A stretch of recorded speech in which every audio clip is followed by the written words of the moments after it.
Olá, amigos, tudo bem? Está começando mais um Tramonta News.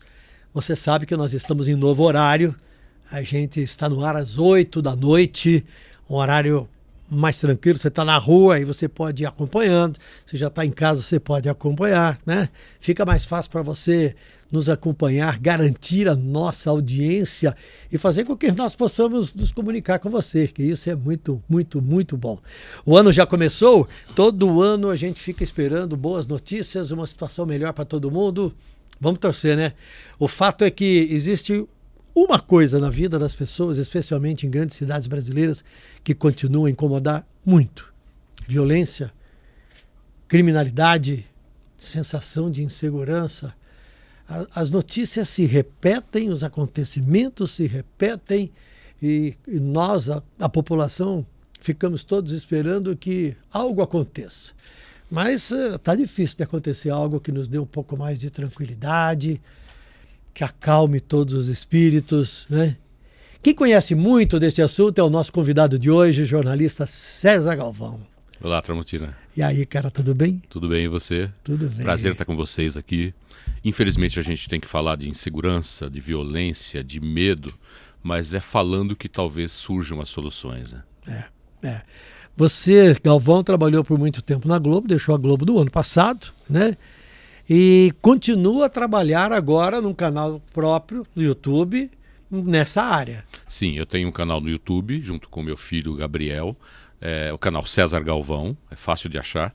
E a gente intercala, para não deixar um canal muito pesado, a violência, a segurança, com propostas para a cidade também, para as cidades, com informações que às vezes não cabem na TV, porque precisam de um detalhamento melhor, precisa ser um pouco mais longo.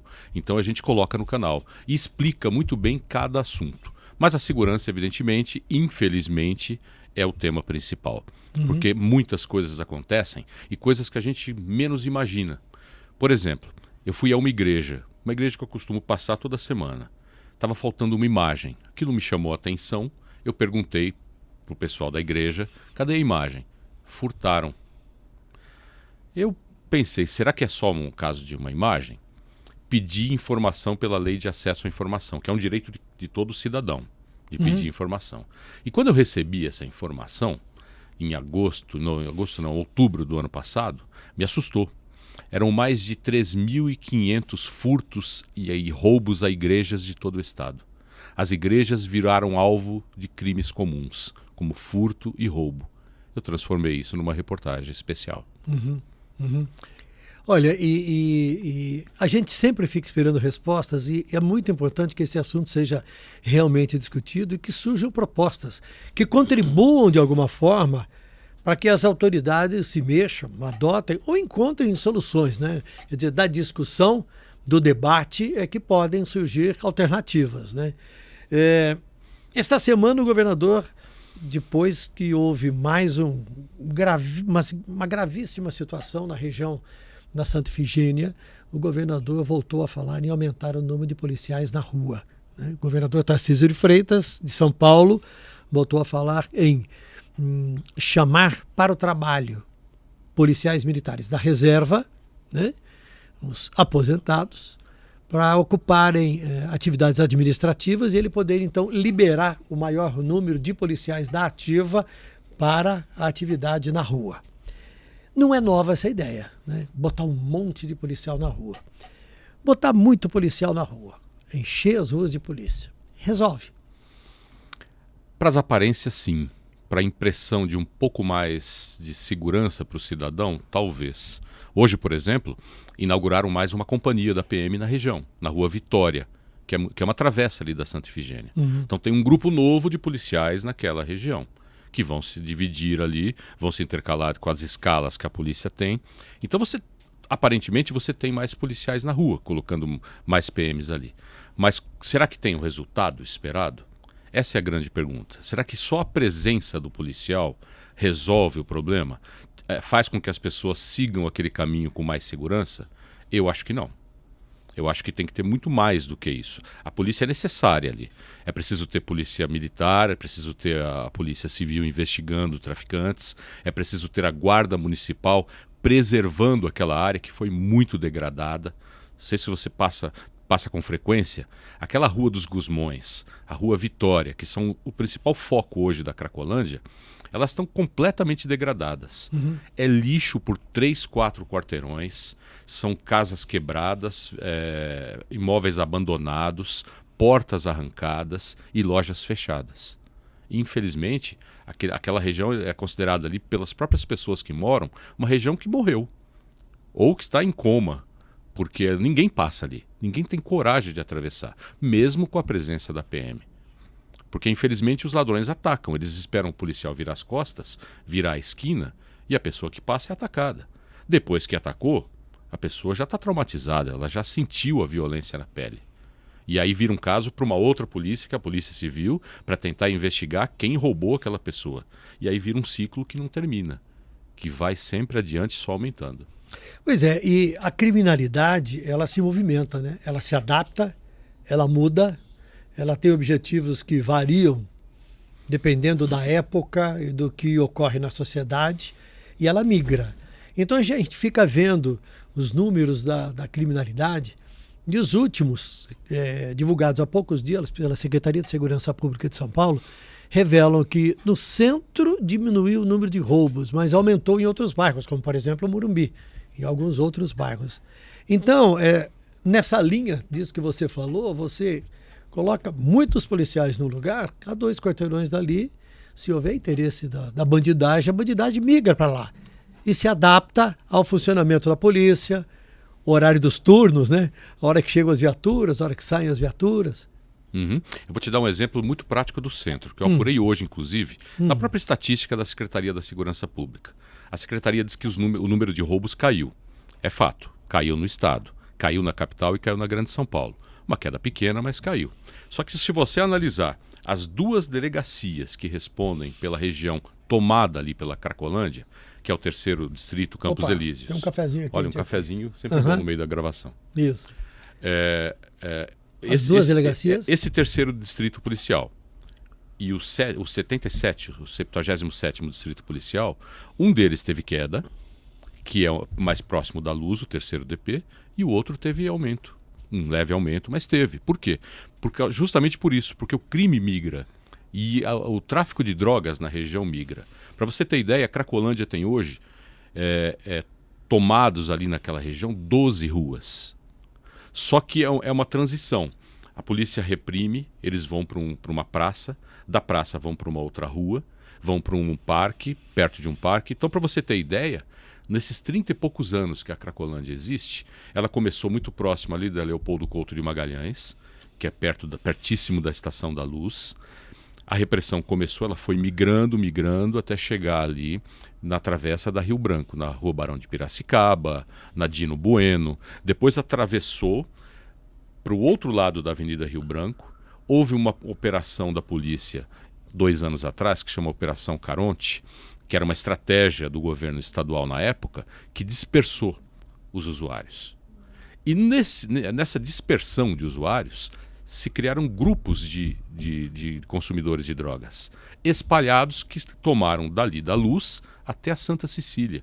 Então você ampliou o raio da Cracolândia.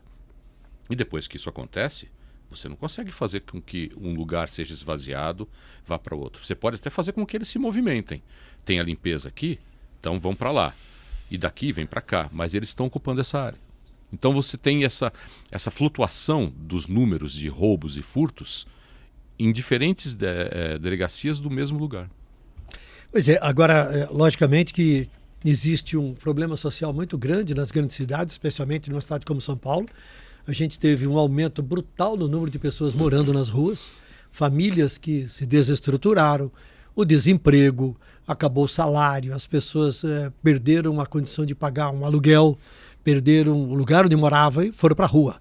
E, logicamente, isso facilita a ação do tráfico e facilita, de alguma maneira, que essas pessoas também entrem num caminho que é torto e que leva muitas vezes a isso, né? A Cracolândia era muito menor. Muito menor. Para você ter ideia, 5 anos atrás, eu conversava com um delegado que era o diretor do DENARC, o departamento que combate o tráfico de drogas. Ele me falava... Nós temos uma imagem que é uma tragédia, né? Para qualquer cidade, para qualquer país. E aqui, se você porque é perceber... uma população gigantesca de pessoas que não são pessoas, né? Sim, Elas perderam a cidadania, a identidade. Olha que perderam coisa. a dignidade. A dignidade. Se você observar, você vê gente de todas as idades. Porque antes você tinha um grupo de jovens na Cracolândia. Essas pessoas foram envelhecendo ao longo de 30 anos. As que sobreviveram continuam lá, vieram novas. A Cracolândia da região da Luz, especificamente, ela atraiu muitos jovens. Então você vê muitos jovens. Vou te contar uma história que eu e o Robson, nosso produtor da época que eu trabalhava na Globo, observamos. A gente passou 2 semanas em cima de um prédio. Eu, o Robson e o William Santos, outro produtor. Nós vimos numa noite a chegada de uma garota que ela tinha aproximadamente 16 anos. Muito bem arrumada, roupa limpíssima, uma bolsa branca, um sapato branco. Se você via que ela não era ainda consumidora de droga. Em 2 semanas, essa moça se transformou. Ela sumiram, o sapato sumiu, a bolsa, a roupa dela estava toda rasgada e ela estava sentada no chão fumando crack. Em 2 semanas, essa pessoa foi convertida num novo usuário de droga. Então, o que você falou, para o tráfico, quanto mais gente, melhor, porque ele não tem só o consumidor. Ele tem o consumidor, ele tem para quem vender, claro, que é o principal princípio do tráfico, que é fazer dinheiro vendendo drogas. Mas ele tem gente que trabalha para ele também, em troca da droga. Então você tem, ao mesmo tempo, novos consumidores e novos vendedores. Então, tudo cresce ao mesmo tempo na Cracolândia. Para você ter ideia, 5 anos atrás eram, em média, 300 pessoas por dia circulando naquela região. Claro, se você somar o dia inteiro, sobe, talvez dobre. Só que isso aumentou demais. A média do último levantamento da Guarda Civil Metropolitana foi de 527 por dia. Quase o dobro. E esse número transitório durante o dia pode chegar a 1.000. Por isso que a gente vê, naquela imagem que a gente viu agora, aquela multidão. É muita gente consumindo droga ao mesmo tempo. E ali era só uma rua. Porque você tem ali na Gusmões, tem na Vitória, mas você também tem no caminho da Santa Cecília, tem lá perto da Dino Bueno, na Barão de Piracicaba. Então, se você juntar todo esse pessoal, vira uma multidão de usuários de droga. Isso é muito triste, muito perigoso para a cidade. Agora, fica muito claro para quem está olhando e acompanhando essas informações, Galvão, que tem alguma coisa de errado. Não, deixa eu trocar o termo primeiro. Primeiro, lógico que não é um problema fácil de ser enfrentado. Não. Não é. Não. Em hipótese alguma. Mas será que a polícia está adotando estratégias, os caminhos para ter alguma eficiência no combate a isso? Porque o ponto básico é assim, se não tiver a droga, não vai ter gente ali para consumir, né? E continua chegando droga. Porque está aumentando, você mesmo está dizendo que está aumentando o número de pessoas que não só ficam permanentemente ali, como também passam por ali para comprar droga, para consumir droga. Os números demonstram essa situação. Pra você ter ideia, no ano passado, no ano retrasado, teve uma operação chamada Caronte que prendeu 169 pessoas. Todas identificadas, segundo a polícia, como vendedoras de drogas, como traficantes menores. Muitas dessas pessoas continuaram presas. A justiça manteve a prisão como preventiva. E o tráfico vai lá e consegue outras pessoas que vendam a droga. Então o problema não é só você prender o traficante, é você não deixar a droga chegar. Eu lembro de um levantamento feito pelo DENARC na época, que dizia que se consumiam ali naquela região da Cracolândia mais de 20 mil pedras de crack por dia. Se movimentava de 1 a 2 milhões de reais por mês. E a gente está acostumado a ver o crack. É um grande negócio, né? Sim, é uma indústria ultra rentável. Um serviço, um comércio ultra rentável. Por quê? Porque o traficante, ele tem para quem vende. Tem gente que venda para ele. Venda chamada de formiguinha. As pessoas pegam um punhado de pedras, vão lá no meio, vendem em 1 minuto. Eu já presenciei várias vezes. Chegam alguém com um pacotinho de drogas, cria uma roda em volta dela, em 1 minuto ali vendeu tudo. Uma vez eu entrevistei um rapaz que, num momento de clareza, que ele não tinha consumido droga, alguma lucidez? De lucidez, eu perguntei para ele, quantas pedras você consome por dia? Ele virou para mim e falou, olha, no mínimo 20. Me assustei. 20 pedras. Porque você sabe que o crack acaba com a pessoa. A pessoa não come, não bebe, ela fica sentada no chão, não faz mais nada. Aí eu perguntei para ele, 20? Ele falou, você está achando muito? Eu só não consumo mais porque eu não tenho dinheiro. Porque senão eu consumia mais. Quanto custa uma pedra hoje, Galvão? Você sabe que não estava? Então, a gente tinha um valor, anos atrás, fechado. Era um valor considerado até meio alto, ali, de 5, 10 reais. Mas o traficante não é bobo. Ele diminuiu a quantidade o tamanho das pedras. Ele mudou a fórmula do crack. Porque o crack era aquela coisa lá atrás que a gente via que a pessoa fumava e se debatia. Perdia o controle, perdia a coordenação motora. Hoje não, o sujeito fuma um crack e daqui a pouco ele levanta e vai embora. Vai andar e vai atrás de uma outra pedra. Então se mudou a composição até para o usuário não morrer rapidamente. Não ter problema de saúde rapidamente. Então, hoje você tem pedras lá de R$2, de R$4, de 5, de 10, de 15. Depende do tamanho que você queira. É como um supermercado, né? Sim, exatamente. E pior, é exatamente isso. Você tem um produto que é mais barato, outro um pouquinho mais caro, outro um maior, outro menor. Exatamente isso que você falou, supermercado. Por quê? Se você pegar as últimas imagens gravadas pela própria polícia lá no meio, você vê que não é só crack. Se vende muito crack. Mas naquelas barracas que eles montam nas ruas, ali tem cocaína, maconha, as drogas K, que são muito fáceis deles comercializarem, porque é como se fosse um papel, heroína e o chamado loló, né, que é o antigo lança-perfume, é uma derivação do lança-perfume. Então você tem uma oferta variada de drogas, além do crack. E a droga chega, esse é o problema. Porque assim, o número de pessoas aumenta o tempo todo, porque elas sabem que elas vão lá e vão encontrar droga. Isso é um problema. A pergunta inicial que você me fez, é um caso de polícia? Também. Mas é um caso que tem que envolver muitos outros setores da sociedade e da justiça, que ninguém fala, para que se tente resolver ou reduzir aquilo. No caso social, a gente tem o governo do estado com seus programas, o governo municipal com seus programas, os programas não se conversam e este é um problema, né? Algumas vezes uma entidade fecha um programa de assistência, de encaminhamento de dependentes químicos, aí abre um outro programa, quer dizer, a gente nunca vê uma continuidade, um cuidado em se manter um determinado programa e isso apresentar resultados eficientes, né? Não vai longe, você vê o programa Redenção, que era um programa de um governo municipal anterior. Você não tem mais ele. Você tem um outro programa que entrou no lugar, que eu nem sei o nome, mas que é de acolhida de pessoas, de assistentes sociais que vão às ruas, tentam convencer aquelas pessoas a procurar tratamento. Você tem a parte policial, que começa com um grupo de policiais, aí muda o governo, muda o delegado seccional, muda o diretor da polícia e muda todo mundo. Muda a estratégia. Porque a estratégia de hoje é crítica à estratégia de 2 anos atrás, que era de prender os traficantes. Hoje a estratégia é encher de polícia. É você ter policiamento ali até para poder assustar os traficantes e dar uma sensação de segurança para quem tem que passar por aquele lugar. Mas ainda não é ideal. Tem que se combater com mais estratégia, como você disse. Na parte policial, é preciso que a droga não chegue. Eu acho que isso é o principal. Porque é muito comum, se você vai no mercado comprar um alimento e não tem, você não vai ficar na porta daquele mercado esperando chegar. Claro. Você vai procurar um outro mercado para comprar a tua comida. E é o mesmo princípio para a droga. Se a droga não está disponível ali, para que aquela pessoa vai ficar lá? Não tem porquê. Então você tem que dificultar a chegada da droga e a distribuição dessa droga.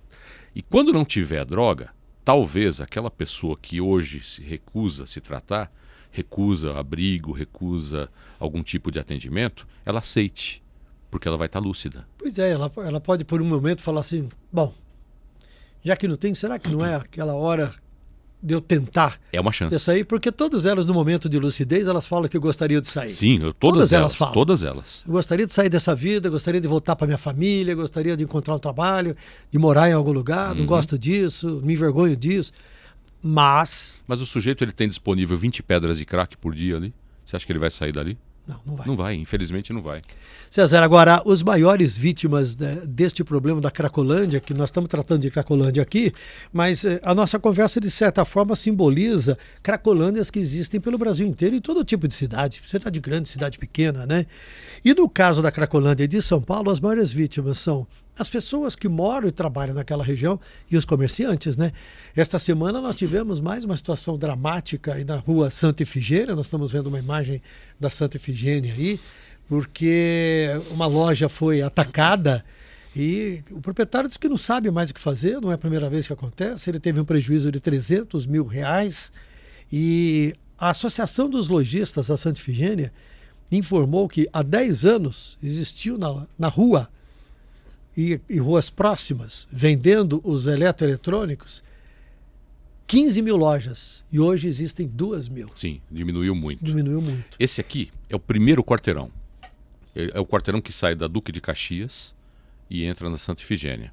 Hoje, por acaso, eu conversei com um comerciante amigo que tem 2 lojas. Ele e o sogro dele têm 2 lojas. Uma nessa região, do segundo quarteirão, e uma no final. O que ele me disse?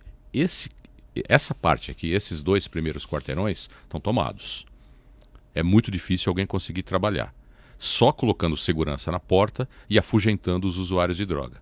E você sabe que afugentar nem sempre é falar, fulano, você pode ir mais para lá? Nem sempre é assim. Às vezes se torna uma disputa por espaço mais violenta. E esse amigo falou, olha, a droga atrapalha. Sim, atrapalha. Mas o que mais atrapalha é as pessoas ouvirem o tempo todo que a Cracolândia invadiu a Santa Efigênia, porque isso afugenta os consumidores. O comprador.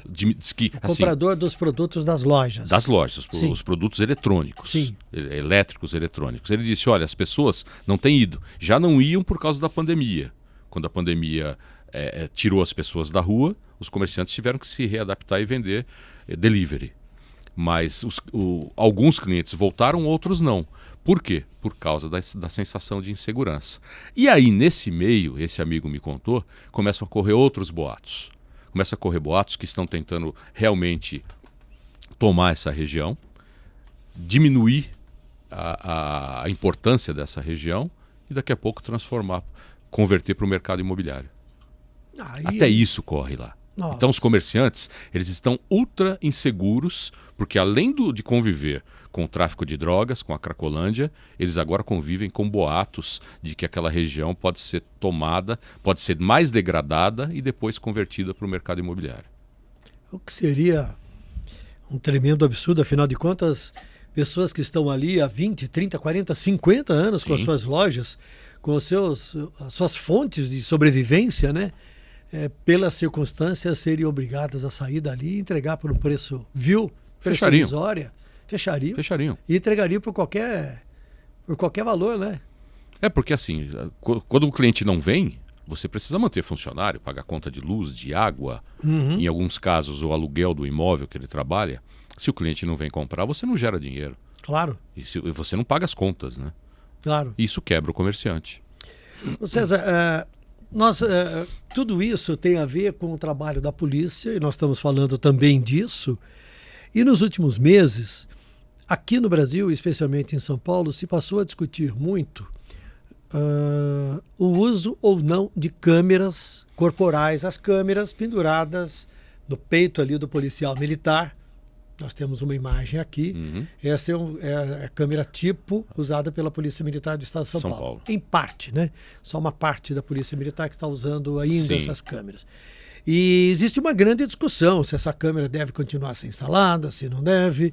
O atual governador, no primeiro momento, falou que ia aumentar o número de câmeras, depois ele voltou atrás, ele disse que não ia mais comprar câmeras, e mais, da verba de 152 milhões de reais prevista para uso em câmeras em 2023, essa verba foi enxugada, né? Mas foi enxugada em muitos milhões, foram 90 milhões usados no programa, mas na semana passada ele voltou a dizer que o governo avalia a possibilidade de comprar mais câmeras. Na verdade, ele está com um pé numa gangorra, um pé num balanço, um pé numa canoa, um pé na outra canoa. Em determinado momento ele fala a favor da câmera, outro determinado momento ele fala que não vai mais ter câmera, depois ele volta atrás e ninguém sabe com clareza o que ele pretende fazer. Na tua opinião, câmera é bom? Sim, é bom para os dois lados. É bom para o cidadão de bem e é bom para o policial. Por quê? O cidadão de bem, qualquer um pode ser parado na rua por um policial. É um preceito do policial. Eu acho que aquele rapaz é um suspeito, eu vou parar e vou revistá-lo. Vou perguntar se ele está cometendo algum crime. Tudo isso é registrado, independentemente do policial acionar. A câmera só é acionada para alta qualidade, alta definição, quando ele comunica uma ocorrência. O policial chama a central da polícia, o Copom, fala, olha, estou perseguindo alguém. Aí aquela câmera automaticamente era convertida para alta definição, com áudio e vídeo. Quando ele está fazendo só o trabalho de rotina... automaticamente pelo sistema. Pelo sistema. Pelo sistema. Ok. Quando o policial está só em patrulhamento e para alguém, aquela câmera também está gravando. E aquela câmera registra, por exemplo, se aquela pessoa desrespeitou o policial, se ela agrediu o policial, se ela ameaçou o policial. Então o policial dali, ele tem provas, se em algum momento ele for acusado de abuso, não, olha, está aqui, ó. É aquela pessoa que me agrediu. Então o bom policial usa a favor dele. Agora, o mau policial, claro que ele não quer a câmera. Porque isso limita os movimentos, limita os procedimentos, limita até o que ele fala. Mas eu acredito que isso é uma minoria. E, se você falou da polêmica do governador, de querer, ora quer, ora não quer, teve um estudo da Fundação Getúlio Vargas que mostrou que se preservou 54% de vidas, desde que as câmeras foram implantadas. O governador, algum tempo atrás, em São Paulo, isso todo o estado de São Paulo. Uhum. O governador falou que queria abandonar esse projeto durante a campanha, depois voltou recentemente a falar mal das câmeras novamente, só que entrou, o Ministério da Justiça dando regras para uso, compra e uso dessas câmeras.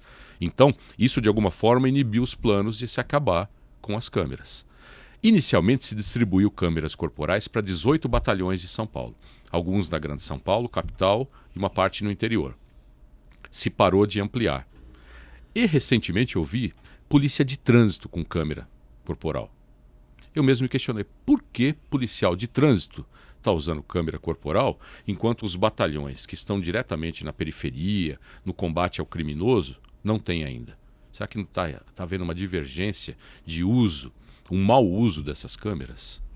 Eu acho que isso sim tem que ser revisto.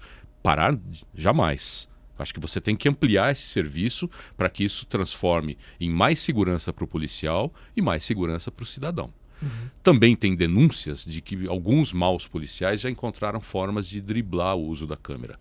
Por exemplo, um entrando na frente do outro enquanto se comete um crime aqui do lado. Um crime por policial. Claro que isso é minoria da minoria da minoria. Mas isso tem que ser percebido pelas corporações e readaptado, melhorado, mas não tirar. Quanto ganha um policial militar no estado de São Paulo hoje? Última vez que eu vi, bruto era R$ 3.800. Que é aí tinha alguns benefícios, que chegavam ali a R$5.000. R$5.000? Uhum. O cara sai de manhã, fala para a mulher tchau. Não pode sair de farda, não pode sair de onde ele mora. Muitas vezes ele mora na própria comunidade. Eu já conversei com famílias de policiais que secam a farda dentro de casa, porque não pode pendurar no quintal, com medo de que alguém veja que aquela pessoa é policial. Ele tem que esconder a condição profissional dele. Uhum. Ninguém da família dele pode comentar na rua que ele é policial. Porque, infelizmente, o policial, em vez dele ser respeitado, ele é mal visto. Pelo próprio crime, claro. O crime se interessa em não ver o policial ali. Ganhando este salário. Uhum.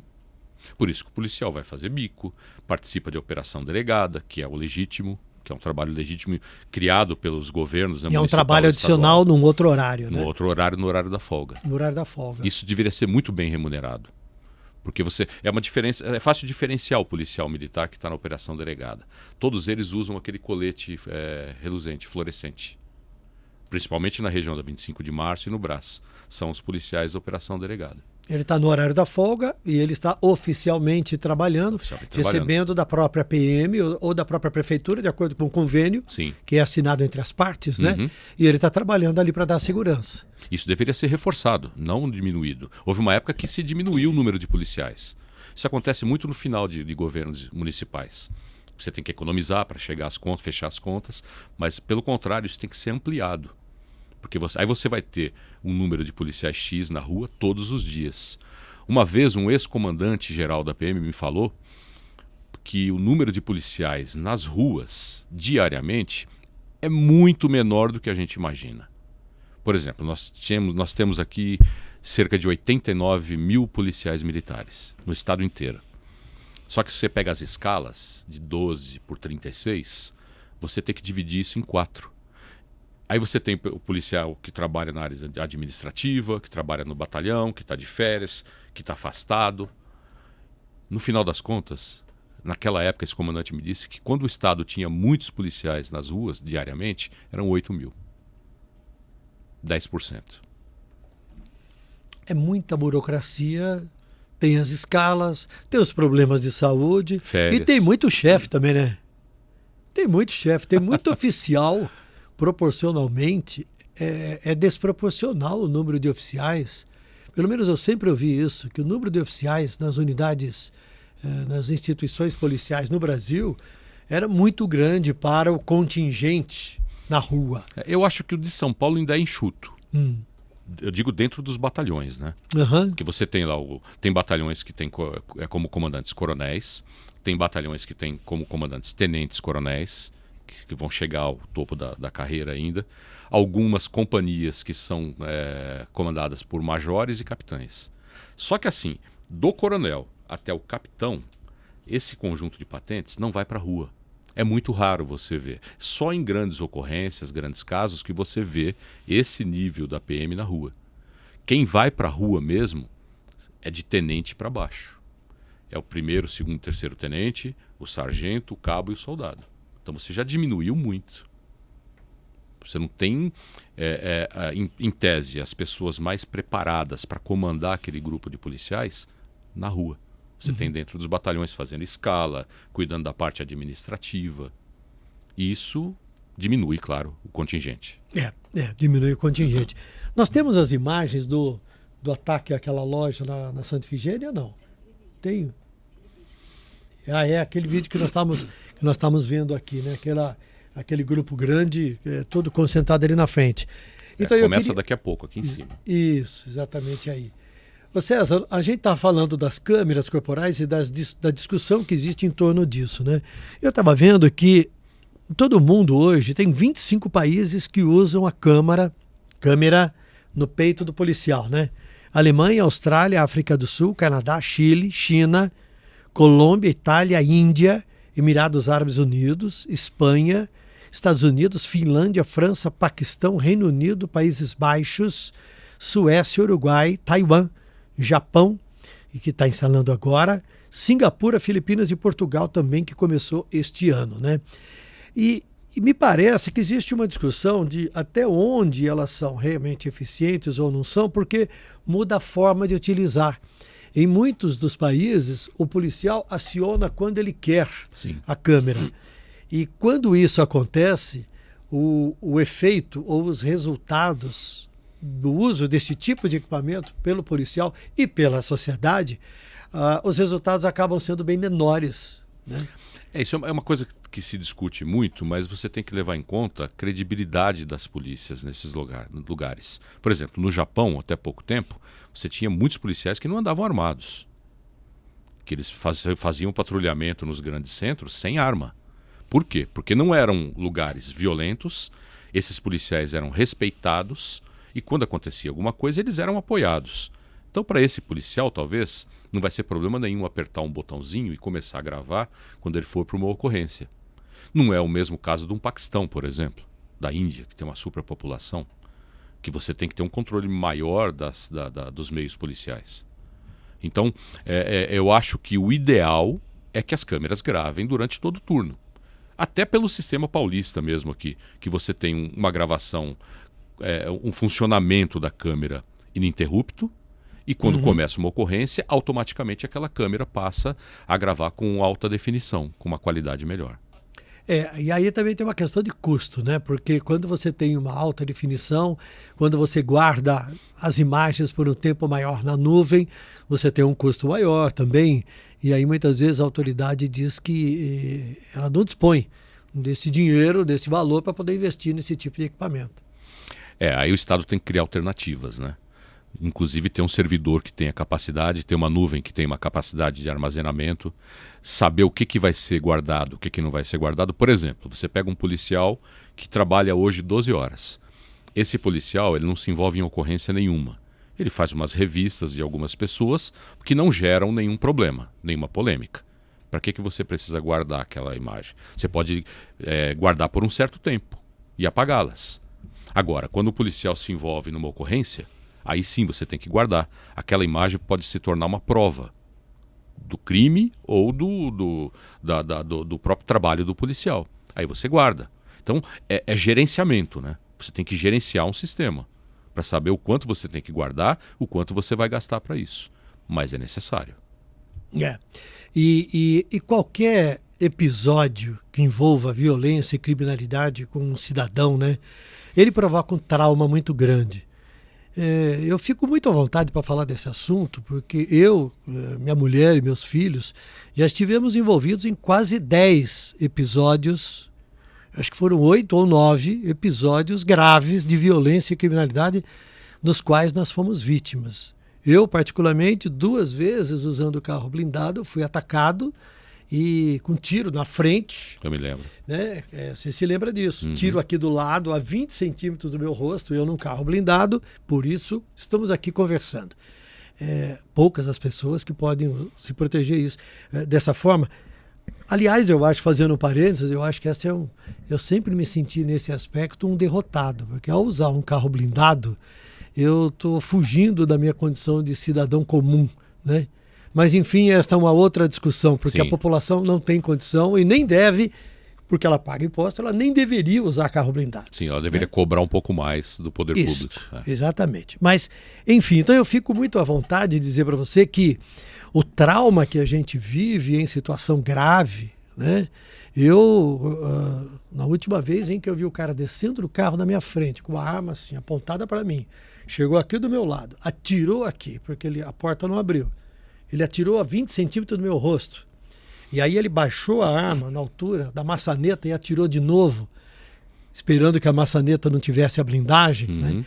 Eu não me esqueço até hoje do barulho que esse deslocamento ou o choque do projétil com o vidro grosso provoca. Que é um barulho brutal e gigantesco. E digo para você o seguinte, eu passei um bom tempo em que eu acordava de noite e achava que tinha alguém entrando dentro do meu quarto armado para me pegar. É o trauma. É o trauma, né?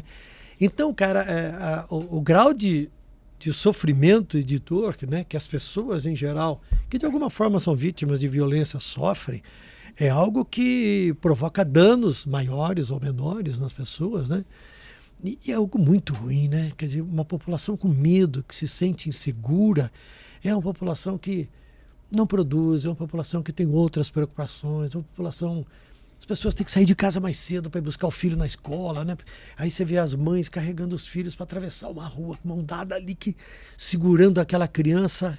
Não é fácil. Olha, eu vi situações muito piores até. População que mora bem distante, nas periferias, se esconder em terrenos à espera do ônibus. Porque se ela ficar num ponto de ônibus, ela é assaltada por ladrões de moto. Isso aconteceu muito no fundo da Zona Sul de São Paulo. Vi casos de pessoas agredidas no meio do centro de São Paulo, na Avenida Rio Branco, por pessoas que queriam roubar a mochila. Muitos jovens são agredidos dessa forma. Porque os ladrões vão atrás de dinheiro e do celular. Vi pessoas sendo atacadas em cruzamentos. Eu vi muito casos de violência já. Às vezes a gente fica em cima de um prédio no centro gravando alguma reportagem. É inevitável. Você vê a ação dos bandidos, você passa até a saber quem é o bandido e quem não é. A gente até questiona, quando faz um trabalho desse tipo, as autoridades. Por quê? Se eu, com um produtor, conseguimos identificar um grupo de ladrões, Por que a polícia não faz a mesma coisa? Com uma estratégia, claro, diferente, porque não é só fazer o trabalho de gravação que a imprensa faz e ouvir as vítimas. A polícia tem que levantar provas. Então, levantar provas significa ter um grupo mais elaborado.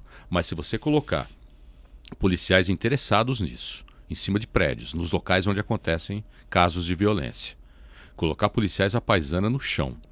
E esses policiais que estão no chão, eles têm que ir atrás do ladrão e o outro grupo atrás da vítima. Porque se a vítima não prestar queixa, o ladrão vai embora meia hora depois. Sai pela porta da frente da delegacia. Se fizer isso, você tem uma repressão um pouco mais inteligente contra a criminalidade. Agora, não se vê isso. Infelizmente não se vê. E depois que a imprensa mostra estas cenas, 1 ou 2 dias depois a polícia prende estes bandidos Sim. que foram mostrados nas cenas gravadas. Eu já fui questionado, inclusive, por fazer esse tipo de trabalho. Poxa, mas por que você não chamou a gente? Eu não tenho que fazer o trabalho da polícia. Meu trabalho é denunciar que a sociedade está sendo agredida, está sofrendo algum tipo de violência. Cabe às autoridades resolverem aquele problema. E não é um problema só da polícia, Tramontina. Eu cheguei à conclusão que o ladrão ele rouba, e não é uma conclusão só minha, de especialistas em segurança. O ladrão rouba porque ele tem para quem vender. É o chamado receptador de mercadorias roubadas. Aí que a nossa legislação peca, que eu acho que precisa ter uma reforma. O Código Penal é muito antigo. O Código de Processo Penal é muito antigo. Você sabe a pena para o ladrão? O ladrão comum. A pena para roubo, o artigo 157, é de 6 a 10 anos, que pode ser agravado em 1/3 se ele roubar celular, aparelhos eletrônicos ou se causar dano ao patrimônio público. Pode chegar a 13 anos. Sabe qual que é a pena do receptador? De 1 a 4 anos. Ele paga a fiança e vai embora. O ladrão só rouba porque ele tem para quem vender. Em alguns países, como a Colômbia, por exemplo, a pena do receptador é a mesma do ladrão. Se pegar o receptador, ele vai cumprir a mesma pena que o ladrão. E isso diminui, porque o receptador que compra aquele monte de celular furtado e roubado no centro, se ele for pego, ele vai cumprir 10 anos. Ah, mas não tem cadeia para todo mundo. Peraí, isso é um problema do Estado. Esse é um outro problema. É um outro problema. Agora, é preciso se reformar as penas, o Código Penal, para que o receptador que fomenta os roubos ser punido tanto quanto o ladrão. Pois é, porque de vez em quando a gente tem as notícias de que alguém roubou medicamentos caros em hospitais. Medicamentos contra câncer, medicamentos para pessoas que sofrem doenças graves, né? Onde vai parar esse medicamento? A pessoa, o ladrão não vai botar uma banquinha na rua falando, olha, eu tenho aqui o medicamento. Não, tem comprador. Uma vez eu acompanhei uma operação de remédios contra o câncer, remédios muito caros. Isso 5, talvez até mais, uns 7 anos atrás. Uma caixinha de remédio custava de 5 a 10 mil reais.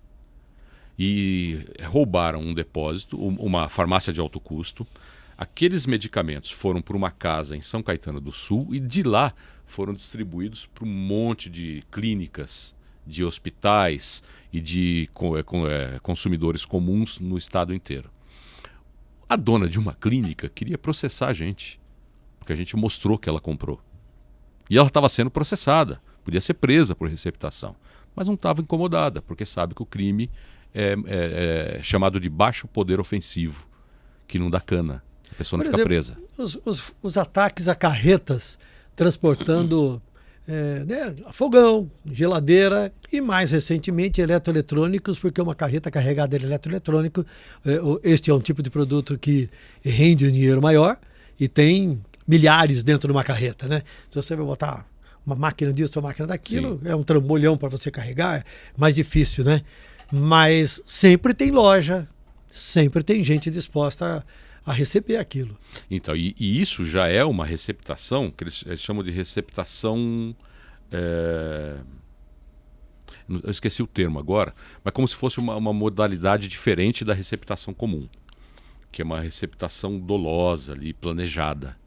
Ela tem um termo jurídico que eu não me lembro agora. Mas a pena aumenta em 1/3. Ainda continua sendo muito pequena. E esse ataque a carretas motivou o fechamento de uma feira no Rio de Janeiro recentemente. A famosa Feira de Acari. Por quê? Porque as autoridades dizem lá que o sujeito pegava uma televisão que custa R$7.000, ele vendia por R$1.500, R$2.000 na feira. Qual que era a origem disso? Não tinha. Era carga roubada. Sem dúvida alguma. Agora, tem um problema adicional aí, que é o uso dessa questão da segurança, da violência e da criminalidade para fins políticos, né? Quer dizer, isso, sem dúvida alguma, atrapalha qualquer atitude e qualquer planejamento e qualquer estratégia, porque atitude, planejamento e estratégia podem, muitas vezes, serem alterados por causa do discurso político, por um objetivo político. E são alterados, dependendo do político que entra no cargo, dependendo do grupo que ele vai trazer para comandar, por exemplo, uma Secretaria da Segurança, uma Secretaria da Justiça, a cúpula da Polícia Civil, a cúpula da Polícia Militar. Vai muito da linha que aquele político, que aquele governante tem. E quando isso muda, você muda toda uma estrutura de um Estado que tem 100 mil policiais. O policial ele passa um período, toda vez que muda um governo, ele passa ali 2 meses sem saber o que fazer. Porque ele passou 3, 4 anos trabalhando numa estratégia. Nesse meio tempo ele fez curso, foi treinado. Alguns policiais são treinados no exterior. E aí quando muda, aquele policial preparado, ele simplesmente tem que ceder a cadeira dele para um outro que é do grupo político novo. E isso você faz uma corporação parar. Porque você vai ter que reestruturar, vai ter que retreinar, vai deixar de aproveitar um policial treinado. Tudo isso influencia na má segurança. E aí muitas vezes isso se prolonga, né? Hoje o discurso da segurança é algo que é tentado por todos os candidatos, especialmente nos cargos executivos, né? Em prefeituras até, que o candidato a prefeito fala, não, eu vou criar uma guarda municipal, né? Só que ele não apresenta as razões pelas quais ele quer criar uma guarda municipal. Mas ele quer simplesmente vender uma ideia de que a cidade vai ter mais segurança, né?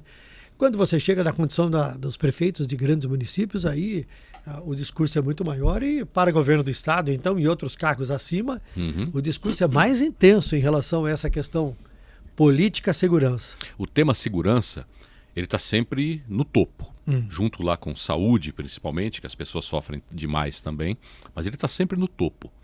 Então ele vai sempre ser discutido. E nessas próximas eleições, tanto a municipal, que está mais próxima, quanto a estadual, esse tema vai ser, talvez, se não for o principal, vai ser o segundo da lista. Porque a sensação de insegurança não acontece só aqui em São Paulo. A gente vê os casos que acontecem no Rio de Janeiro, o Nordeste, que também tem sofrido muito, o Ceará, por exemplo, estado do Ceará, Fortaleza. Eu tenho amigos que moram lá, que eles têm que tomar cuidado onde pisam. Eles não podem ir para qualquer bairro. Dependendo do horário, eles não podem ir para a orla. Por quê? Porque tem violência. A violência não está concentrada só aqui. É um problema do país. Cada um com a sua particularidade. Cada estado, cada região com a sua particularidade. Mas ela existe. E é por isso que tem que ter um código penal mais enxuto, mais justo, com regras melhores. Porque o código penal, assim, ele é aplicado no país inteiro. É uma regra só para o país inteiro. Basta que o juiz aplique. Aí todo mundo fala, poxa, mas o juiz podia ter feito isso, o juiz soltou o ladrão, o receptador. Não é o juiz que soltou, aí você tem que defender o juiz. O juiz cumpriu a lei. Então as pessoas têm que brigar para que a lei seja reformada e que funcione de forma melhor. Porque também se o juiz não cumprir a lei, aí ele é o caos, né? E ele é punido. E ele é punido. Sim. Né? Agora, este problema da violência e criminalidade, César, que nós estamos falando não é só de São Paulo, ele atinge outros estados de uma maneira muito forte e a gente vê a cada vez mais e mais, em praticamente todos os estados, a presença ou a existência de organizações criminosas, né? Quer um exemplo? E que a cada vez se tornam mais fortes. Um exemplo típico disso, Porto de Galinhas, em Pernambuco. Eu estive lá em 2015, se eu não me engano. E era um lugar maravilhoso. A gente contratou lá um guia que nos levou em alguns lugares. Ele falava, olha, aqui você pode ficar sossegado, porque você não vai ser roubado. Porque as pessoas sabem que se o ladrão vier agir aqui, o turista vai embora. O turista não volta. Recentemente eu estava ouvindo notícias de que Porto de Galinhas foi tomado por uma facção que manda em tudo, inclusive no tráfico de drogas. E que tudo acontece com o consentimento ou não dessa facção. Então se deixou tomar até a área turística do Brasil. Isso é muito preocupante. E eu acho que igualmente preocupante é o fato de que a gente vê que muitos líderes desses grupos, dessas organizações criminosas, estão em cadeias federais e as organizações continuam agindo. Sim. Ou seja, o comando mesmo da cadeia está tomando suas decisões, passando suas informações. Então a gente sonha com aquela ideia, né, de que nas cadeias, né, não tem telefone, a pessoa vai ficar lá e vai pagar por um crime dela. Não estamos discutindo se vai pagar da forma correta ou incorreta, se está certo, se não está, ou se a cadeia vai recuperar ou não. O fato é que mesmo com a liberdade restrita, porque a pessoa está dentro da cana, ela continua comandando um grupo criminoso. E mesmo que ela não tenha voz ativa, não tenha agilidade nessa comunicação, a estrutura do crime organizado hoje é muito forte. Ela é uma empresa. É uma empresa com um organograma muito grande. E se aquele comandante, entre aspas, o chefe da facção, não consegue dar ordem, o outro vai dar. Ontem, por exemplo, a Justiça renovou por 1 ano a estadia do Marcola, o Marcos Erbas Camacho, apontado como o chefe do PCC, por mais 1 ano em presídio federal. A defesa queria que ele saísse, que ele voltasse para o sistema prisional paulista. Ontem renovou. Então ele fica mais 1 ano. E isso já gerou uma gritaria dentro da facção, claro, porque queriam que ele viesse para São Paulo. Facilitaria, talvez, a comunicação. Porque o presídio federal é um sistema chamado de RDD, né? Regime Disciplinar Diferenciado. O preso não tem contato com outros, tem 2 horas de banho de sol, não tem televisão, não tem jornais, não tem revistas. O máximo que ele pode ter de informação é um livro. Então, e cela individual. Cela individual. Então, em tese, você quebra a comunicação. A única comunicação direta por parlatório, que é aquele vidro por telefone, é com o advogado ou com uma visita. Então, isso dificulta realmente. Então, os presos não querem ficar no presídio federal. Eles querem voltar para os estados deles. Que coisa, né, rapaz? César, eu queria te perguntar uma outra questão que também esteve envolvido muito recentemente no noticiário. É sobre uma pessoa, que é sobre o padre Júlio Lancelotti. O padre Júlio recentemente esteve envolvido no noticiário. O padre Júlio, aqui de São Paulo, faz um trabalho há muitos anos junto às pessoas, moradores de rua. E ele, durante toda a pandemia, não se omitiu e distribuía comida todos os dias, fazia suas visitas. Ele reza a missa na paróquia em que ele é o titular, na Zona Leste de São Paulo. Sim. Né? E muitas vezes ele é criticado por esta ação. E ele até lembra que já foi chamado de padre comunista. Né? Acho que as pessoas não conhecem muito o significado do termo comunismo. Né?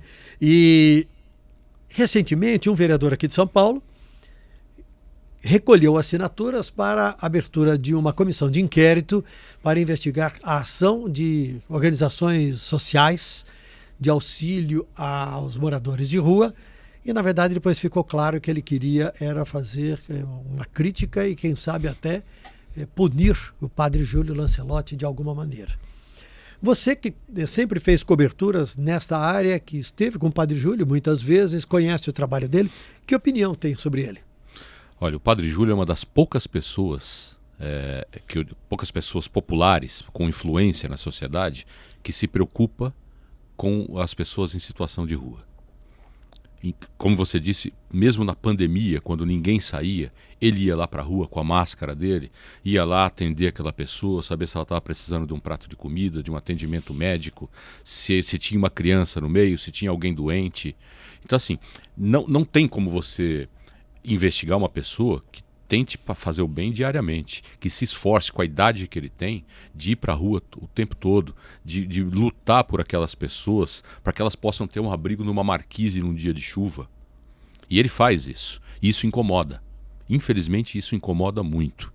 Para você ter ideia, no ano passado, começo de 2023, a prefeitura lançou um programa, o então subprefeito da Sé, para que se recolhesse os bens daquelas pessoas, as barracas. E eu acompanhei isso acontecendo.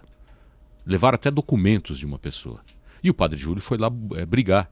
O Padre Júlio foi brigar quando começaram a colocar paralelepípedos em espaços curtos debaixo dos viadutos para que essas pessoas não pudessem dormir ali, não pudessem passar uma noite ali.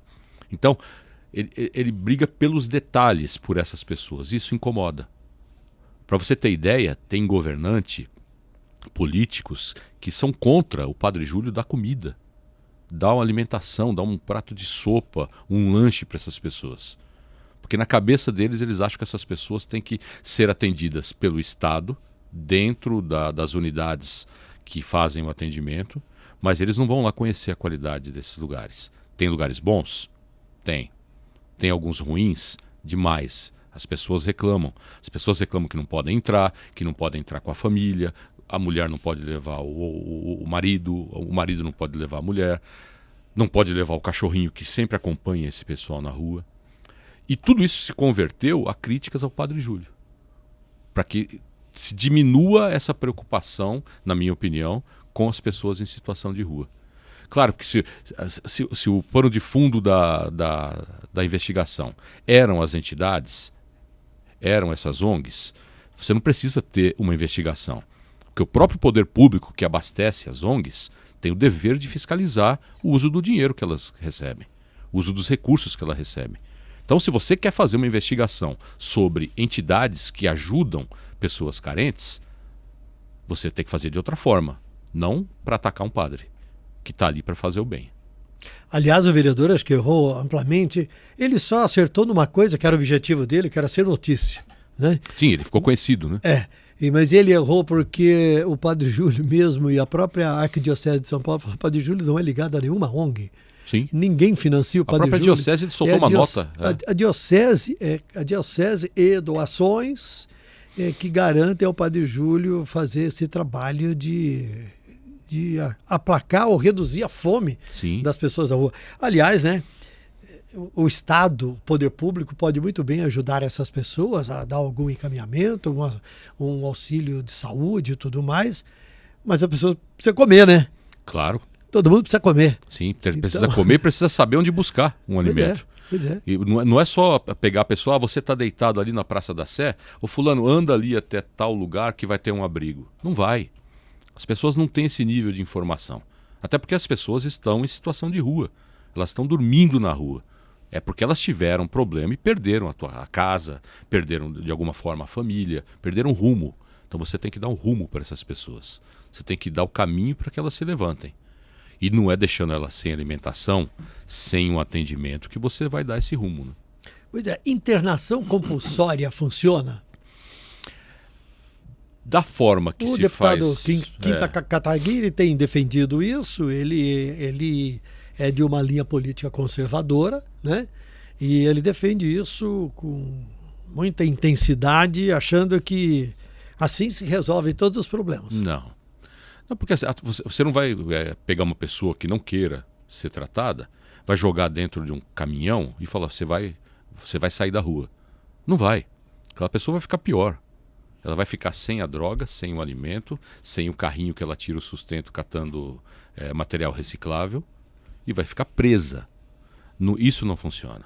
Eu acho que a internação deve acontecer. Eu acho que o Estado que eu digo, todos os níveis de governo, devem criar formas melhores de atrair, transformar a internação em algo mais atraente. Por exemplo, muitos anos atrás eu acompanhei uma instituição em Parelheiros que tinha lá uma pequena fazenda, não sei se dá para chamar de fazenda ou um sítio, e que tinham pessoas que foram para lá se recuperar do tráfico de drogas, do consumo de drogas. E elas plantavam o próprio alimento, elas tinham cursos, elas aprendiam, mas eram pessoas que quiseram ir. Eu acho que a justiça tem que criar regras para que os governos façam isso. Não só tirar aquela pessoa à força da rua e falar, não, você vai se tratar à força e acabou. Isso não vai funcionar. Porque na hora em que a pessoa tem a necessidade daquela droga, independentemente daquilo que ela consuma, ela entra num estado que é também químico, né? Há uma necessidade química. Sim. O corpo se acostuma. É um vício, né? Se acostuma a ter determinado tipo de produto ali dentro, que não é fácil. Não é assim, simplesmente tira daqui, põe ali e as coisas estão resolvidas. Se fosse assim, estava... Né? Claro. E muita gente acha que a internação compulsória é um ato governamental. Não é. É muito mais complexo que isso. Você tem que saber que público você vai atingir. Você vai ter que ter uma autorização judicial para isso. E vai ter que ter espaço para levar essas pessoas. Porque não é você tirar a pessoa da rua e colocar num leito de hospital, numa maca dentro de um hospital. E dar lá uma injeção nela e um pouco de comida. Não é isso. Você não recupera ninguém assim. Você tem que ter uma estrutura para se fazer isso. E a estrutura que todos os setores da sociedade que têm o poder precisam se articular. Nós começamos o programa falando do seu trabalho e você disse que você sempre traz discussões em torno de propostas. O que se pode fazer, como é que a gente, nós jornalistas, a sociedade, instituições, podemos contribuir com o encaminhamento de alternativas para se enfrentar o problema do crime, da criminalidade, né? E aí eu queria falar com você um pouquinho, queria a tua opinião sobre a situação dos policiais, porque o que a gente espera sempre é que tenhamos corporações policiais eficientes, atuantes, né? Que façam com que o cidadão se sinta seguro. Mas, por exemplo, recentemente nós temos visto muitas notícias dos suicídios de policiais. Que isso não é algo novo, só aumenta. Só aumenta, só que agora tem sido noticiado mais, né? Quer dizer, é uma profissão tão difícil, é um risco tão grande, um salário tão pequeno, uma dificuldade tão grande para trabalhar e viver, que muitas vezes um desequilíbrio emocional leva a uma atitude desse tipo. Sim, eu já vi policial virar 24 horas trabalhando. Ele sair do turno de 12 horas dele, dentro das polícias, e fazer um bico de mais de 12 horas. O sujeito vai lá para ser segurança de uma farmácia, de um supermercado, de algum comércio, de uma rua. Ele vai fazer uma escolta de alguma carga. Então, alguém que fique acordado 24 horas, ela já não vai conseguir raciocinar 100%. Ela vai mudar o comportamento dela, o estado de ânimo dela, a forma de conversar com as pessoas. Aí junto o salário muito baixo, a falta de perspectiva, porque uma coisa é ter salário baixo, outra coisa é não ter perspectiva de que ele melhore. Um plano de carreira para aquele policial. É uma coisa que foi feita de uma forma muito menor, uma estrutura muito menor, na Polícia Federal, por exemplo. E na Polícia Rodoviária Federal. Eram polícias que lá atrás tinham salários baixos, era uma corporação muito pequena, faltava gente. Os governos vieram recompondo com uma certa lentidão, mas fizeram a recomposição. E hoje um policial federal tem um salário digno. Um policial rodoviário federal também tem um salário muito parecido com o policial federal, que é muito maior do que o salário do policial militar, iniciante, o policial civil, o perito criminal. Então, é preciso se chegar a um salário digno. Se você der um salário digno ao policial, você também vai poder cobrar. E o policial que tiver um salário digno, ele vai pensar 2 vezes antes de fazer algo errado, porque ele vai perder aquele ganha-pão dele, o que ele leva para a família dele. Então precisa dar equilíbrio para esses policiais. Equilíbrio emocional e equilíbrio financeiro. Nós falamos há pouco das câmeras, só para completar, os estados onde as polícias militares usam câmeras são São Paulo, Minas Gerais, Pará, Rio de Janeiro, Rio Grande do Norte, Roraima, Rondônia e Santa Catarina. Você sabe qual é o estado, quais os estados que pagam melhores salários para policiais? Olha, a última vez que eu vi, eu posso estar enganado, eu não me lembro exatamente, mas me falaram que o Acre pagava melhor do que São Paulo. São Paulo é um dos que estão... É o antepenúltimo, se não me engano, da lista de salários. Distrito Federal paga um salário muito melhor.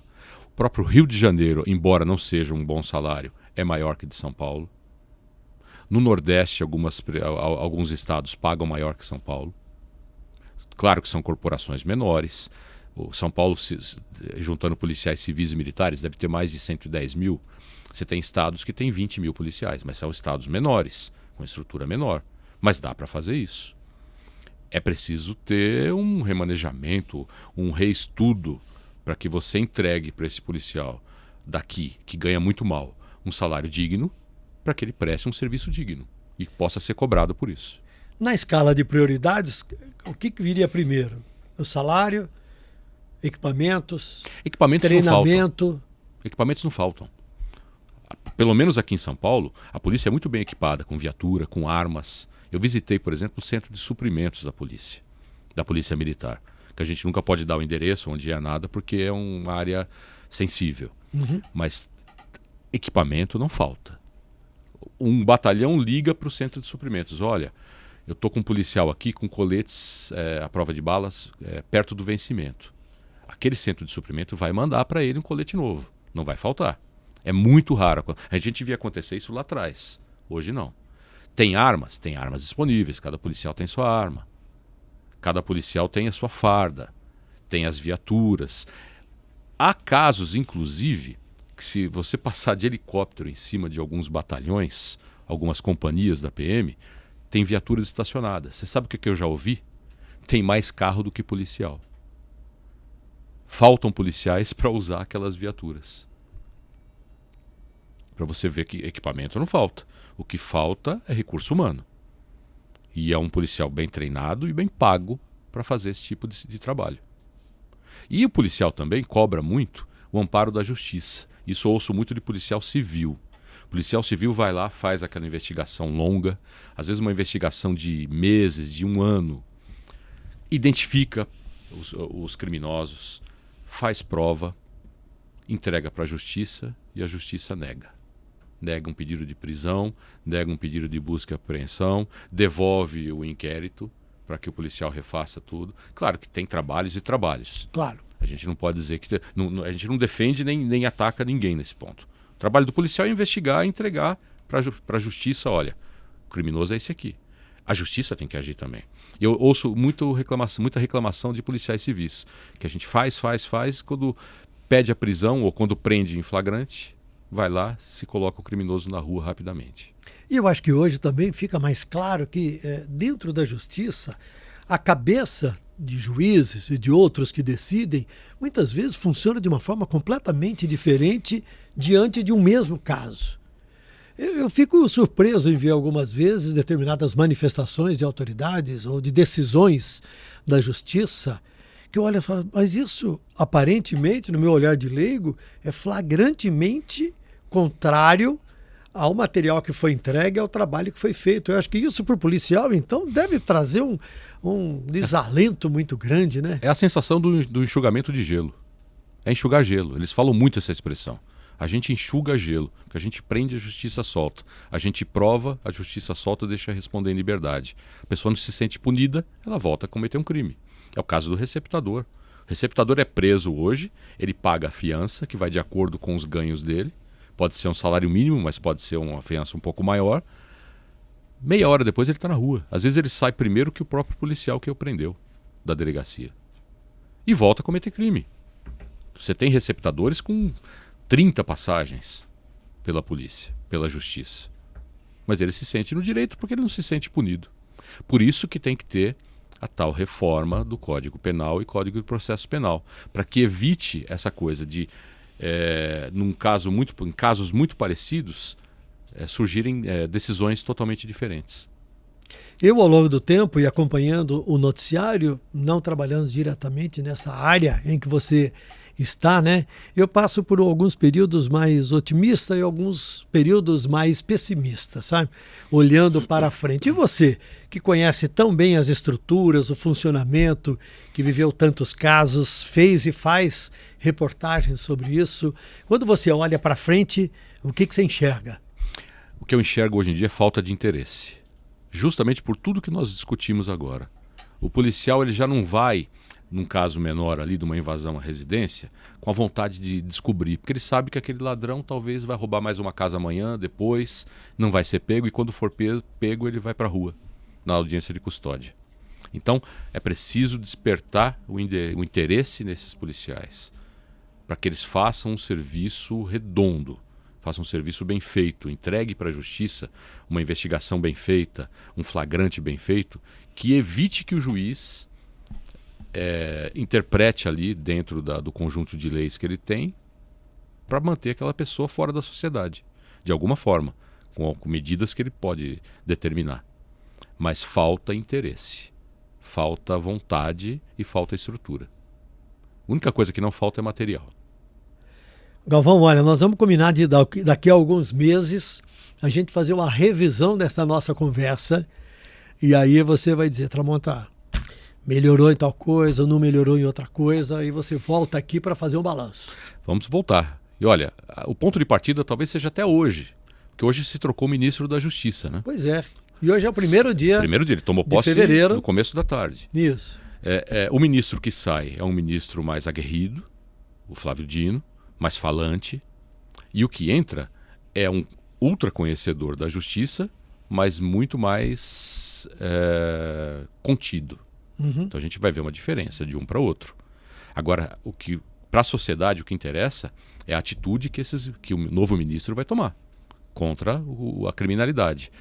Ele disse já num discurso que quer que o tema crime, segurança pública, tenha prioridade. O que é a prioridade? Que recurso que ele vai dar para os estados para que exerçam a prioridade? Isso que a gente tem que voltar a cobrar. Obrigado, Galvão. Foi um prazer falar com vocês. Boa sorte no teu canal, Sim, César Galvão. Canal César Galvão. Acompanhe, e lá tem sempre novidades também. E de vez em quando o Galvão vai voltar aqui para a gente fazer o balanço de tudo que está acontecendo, usando os conhecimentos dele. Muito obrigado, um grande abraço para você. Eu agradeço. E a gente tem uma forma das pessoas descobrirem o que vai entrar no canal pelas redes sociais. Uhum. A gente chama a matéria um pouquinho antes pelas redes sociais, principalmente Instagram. Eu acho que eu posso dar o endereço aqui. Pode. cgalvão1_repórter. Basta a pessoa entrar, ela vai saber que vai ter um assunto novo lá disponível no nosso canal. E o canal é o César Galvão. Valeu. Muito obrigado pelo convite, é um prazer falar com vocês. Abraço. Outro. Está terminando o nosso Tramonta News dessa semana. A gente agora começa às 8 da noite. Nós estamos no Spotify. Você, se não viu o programa desta vez, desta maneira, depois o programa estará disponível. Tem os cortes, você vai acompanhando para saber tudo que a gente falou aqui. E aí você se inscreve no canal. Curta, você fala com os amigos, manda mensagem pra gente, tá bom? Grande abraço. Tchau. Tchau.